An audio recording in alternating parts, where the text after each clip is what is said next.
Donc, on passe maintenant à la troisième partie du cocktail, qui en fin de compte, ça sera la remise du prix Alvin Bellil. Donc, j'invite la présidente du jury, Marianne Bellé, à prendre la parole. Bonjour. Alors, premièrement, j'aimerais féliciter tous ceux qui ont gagné là, pour les prix précédents. Et comme Tristan vient de le mentionner, mon nom c'est Marianne Bellé. Je travaille pour les bibliothèques de Laval et je vais vous présenter le prix Alvin Bellil 2021. Donc, pour ceux qui ne savent pas ce qu'est le prix Alvin Bellil, c'est un prix qui récompense le meilleur livre jeunesse canadien francophone de l'année précédente. Ça veut dire que mes collègues et moi du jury, on a lu tout ce qui est sorti en jeunesse canadien francophone de 2020. Puis, on a dû débattre pour sélectionner le meilleur livre qu'on jugeait parmi tous ceux-là. Et donc, ce qu'on va faire aujourd'hui avec vous, on va vous présenter les 5 finalistes qu'on a retenus. On va, entre autres, vous lire des petits extraits pour vous donner envie de les lire. Et finalement, bien évidemment, on va annoncer le lauréat. Et donc, sans plus tarder, je passe la parole à ma collègue Émilie Léger pour la présentation du premier finaliste. Merci, Marianne. Donc, Colle-moi, Véronique Grenier, édition La Courte Échelle. Dans ce récit poétique, Véronique Grenier aborde avec sensibilité la douleur ressentie par un enfant qui assiste, impuissant, à l'éclatement de sa famille, le drame intérieur vécu par le narrateur enfant et les questionnements qu'il suscite sont illustrés par une langue imagée et juste. L'enfant partage ainsi au lecteur ses craintes de perdre l'amour de ses parents, mais aussi sa lente acceptation du deuil de sa famille comme il l'a connu. Donc, voici un extrait. Dans un dictionnaire, il est écrit que l'amour est un mouvement, une affection, de la tendresse. Je m'efforce de comprendre comment ça peut disparaître. Et je tourne en boucle dans ma tête la certitude que si ça se perd, ça se retrouve. Un cœur, ce n'est pas une lumière avec un interrupteur. Il doit bien rester quelque chose par terre. Si je cherche assez fort, je finirai bien par le voir, le reste d'amour à faire pousser.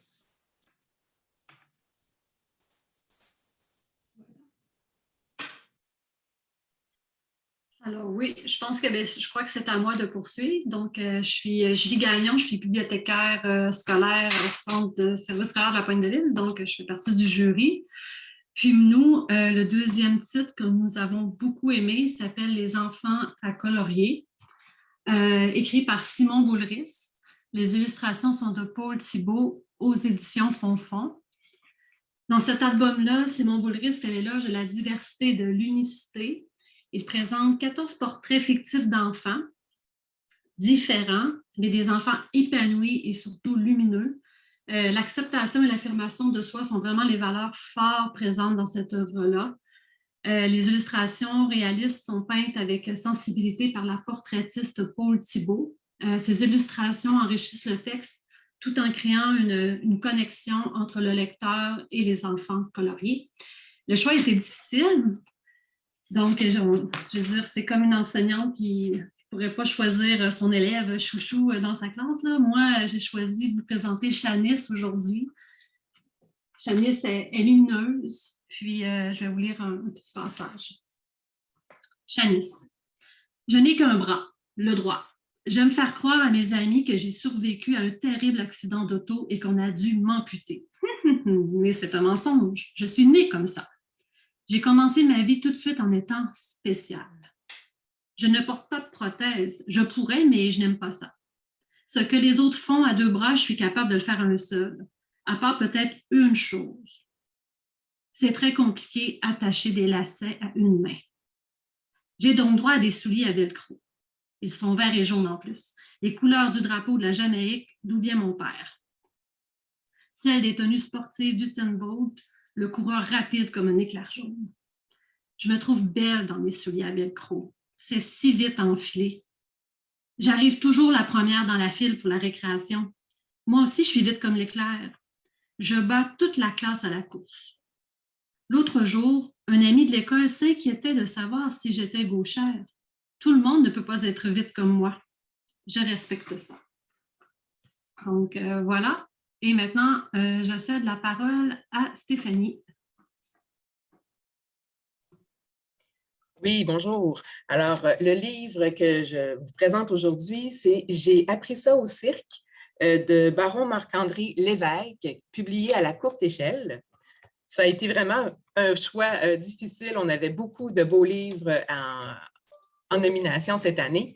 Alors, dans ce recueil de poésie, c'est un recueil de poésie du quotidien rempli d'observations justes, parfois drôles, parfois profondes, dans un monde animiste où les objets et l'environnement sont porteurs de sens. Les cours et les activités donnent autant d'occasions à voir le monde sous un œil différent, celui de la sensibilité, de la rêverie. Ce recueil nous offre une multitude d'images qui feront mouche auprès de son lectorat adolescent et préadolescent. J'ai appris ça au cirque, m'a beaucoup touchée. Bien loin du public cible, je suis restée émerveillée par tous les petits bijoux d'expression que j'ai retrouvés dans ce recueil. Par exemple, la jonglerie, c'est dompter l'indécision immobile. Je n'ai pas encore trouvé l'équilibre précis entre le chuchotement social et le travail sérieux. Dans l'extrait que j'ai choisi, le cirque pourrait bien être une métaphore de la vie et c'est un très bel exemple de la justesse et de la sensibilité du propos de ce recueil de poésie. Alors, j'ai appris ça au cirque. Quand on manque notre coup, quand on échappe une quille, il faut faire comme si c'était prévu dans la routine, comme si chaque débarque était planifiée et préparée minutieusement. Si on l'accueille et on en prend soin, l'imprévu rend tout cirque imperméable à l'ennui. Je cède maintenant la parole à notre prochaine présentatrice, c'est Stéphanie Lamotte. Bonjour. Alors, moi, le titre que je présente, en fait, je ne sais pas si on me voit, mais c'est pas grave. Le titre que je présente, c'est Saut-à-mousse, un Noël pétillant, écrit par Mélanie Jeannard et illustré par Agathe Bré-Bourret. C'est aux éditions La Bagnole. Donc, c'est un album surprenant qui touchera les lecteurs de tous âges. Ce livre nous plonge dans l'univers festif de Richard, un homme-enfant. Nous sommes à la veille de Noël. Son amie, Madame Petitplat, lui a interdit d'ouvrir son cadeau avant minuit. Il doit donc passer le temps et décide de sortir chercher du Saut-à-mousse à partager avec son ami Bonhomme de Neige. Richard fête Noël seul, mais est entouré de tout un village où il se sent bien. Alors, j'ouvre les guillemets. Il ne pensait pas croiser sur son chemin autant de personnes qu'il aime bien. Malgré la température hivernale, une chaleur s'installe confortablement à l'intérieur de lui. Les jurys ont apprécié la spontanéité du personnage principal. Le lecteur est plongé dans la tête de Richard et on ne peut que partager son enthousiasme. On vit avec lui sa joie immédiate. La musicalité des phrases, simple, rythme et transmet la frénésie de l'attente. Richard doit patienter avant d'ouvrir son cadeau. Et quand le moment est finalement venu, ouvrez les guillemets, essoufflé, il se rappelle que la fête est loin d'être terminée. Mon cadeau, c'est sûrement l'heure de le déballer. Il commence par enlever l'immense chou, se le mettre sur la tête. Son public est en délire. Puis il déchire l'emballage frénétiquement. Plus besoin de se retenir. Les jurés ont été éblouis par les illustrations naïves et gracieuses à la gouache et au feutre qui donnent vie à ce récit. Les petits détails qui pullulent dans les pages font à la fois rire et émeuvoir. On trouvera aussi de multiples références, une profondeur qui parlera aussi aux adultes. Richard recevra de son ami le cadeau parfait, celui que je vous invite à découvrir par la lecture. Saut-à-mousse, un Noël pétillant, deviendra sans aucun doute un incontournable des albums de Noël par sa singularité et le bonheur qu'il procure. Alors voilà, je lance la balle à Marianne. Oui, alors on se retrouve.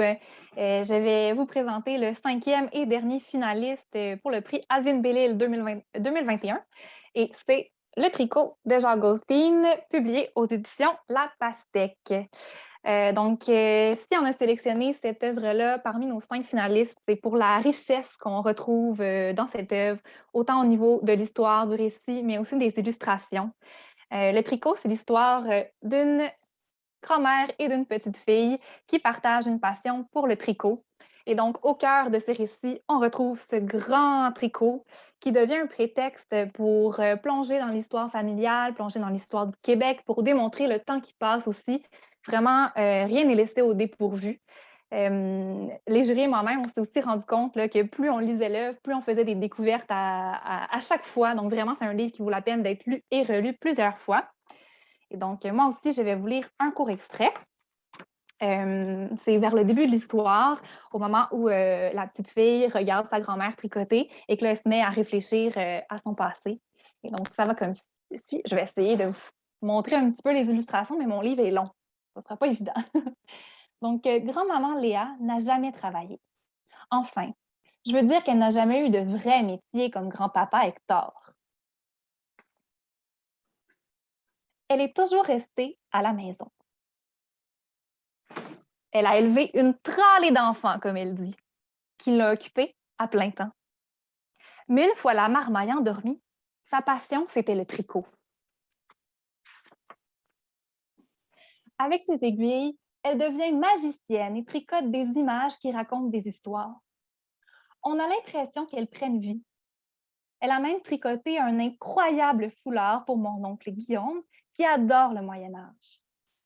Dommage que je ne sois pas douée comme elle. Je vous montre la belle fresque qu'on a ici. Et s'ensuit une discussion entre la grand-mère et sa petite fille, mais si vous voulez savoir de quoi il parle, il va falloir que vous lisiez le livre. Alors, sur ce, on vous a présenté les 5 finalistes. J'espère que vous avez pris les titres en note parce que c'est vraiment des très belles perles et ça vaut la peine de les lire, les 5. Mais nous devions en choisir un grand gagnant. Et j'ai donc l'honneur et le bonheur de vous annoncer que le gagnant du prix Alvin Bellil 2021 est Le tricot de Jacques Goldstein, publié aux éditions La Pastèque. Donc, on peut faire une belle... des beaux applaudissements à la maison. On ne les entend pas, mais ils sont là quand même. Félicitations. Et M. Goldstein, je crois que vous êtes parmi nous. Donc, je vous cède la parole pour que vous puissiez nous dire un petit mot. Oui, parfait. Donc, j'espère que vous m'entendez bien. Alors, je suis vraiment comblé. Je suis vraiment le prix Alvin Bellil. Vraiment, c'est une belle récompense pour le tricot. J'ai le prix ici, je vais vous le montrer. Là. Alors, il est sur ma cheminée et puis c'est très précieux. Je voudrais saluer tous les finalistes qui ont fait. J'ai pris en note d'ailleurs les titres parce que c'est du beau travail. Et ils méritent le prix autant que moi. C'est vraiment des belles choses.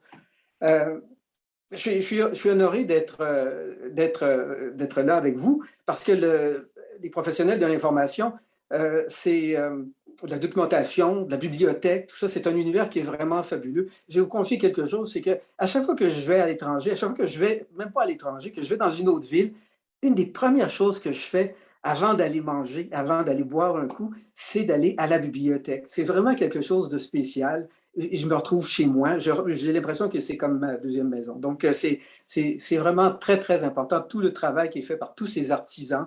On parlait d'architecture, on parlait de bibliothécaire, de bibliothéconomie, tout ça. C'est un travail indispensable pour la société.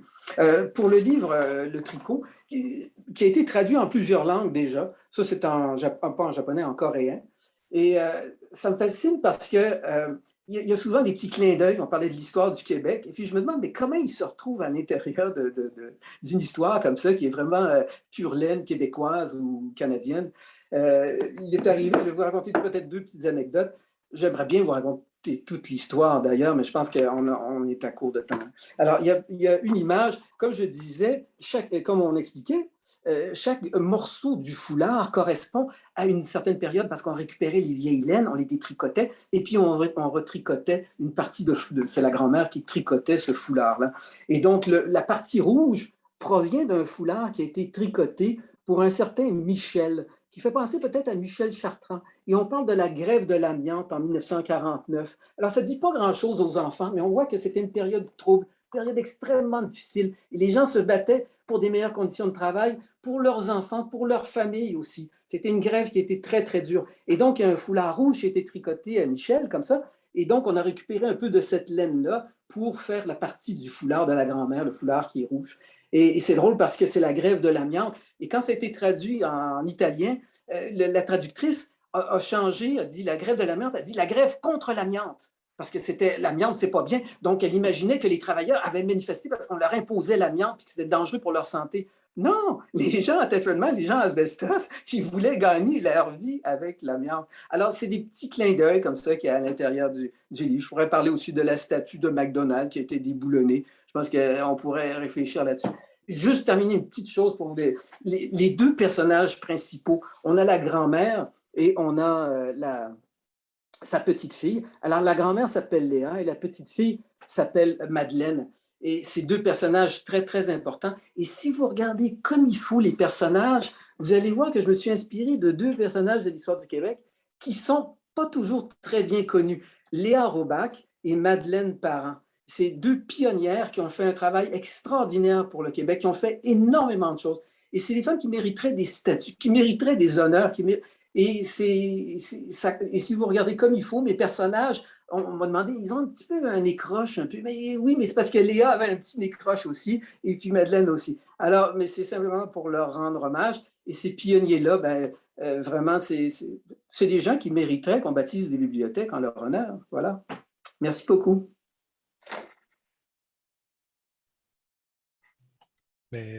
Toutes nos félicitations. Bravo à Jacques Goldstein pour avoir gagné le prix Alvin Bellil. Ici, j'ai une petite annonce. En fin de compte, la maison d'édition fait tirer 3 albums ainsi que 3 dessins originaux sur carton qui sont inspirés du livre Le Tricot et dédicacés par l'auteur. Donc, on a déjà fait le tirage. Il y a 3 gagnants. C'est Jessica Lévesque, Guillaume Moillette et José Noël. Et pour les 3 personnes, on va vous contacter par la suite pour remettre votre prix.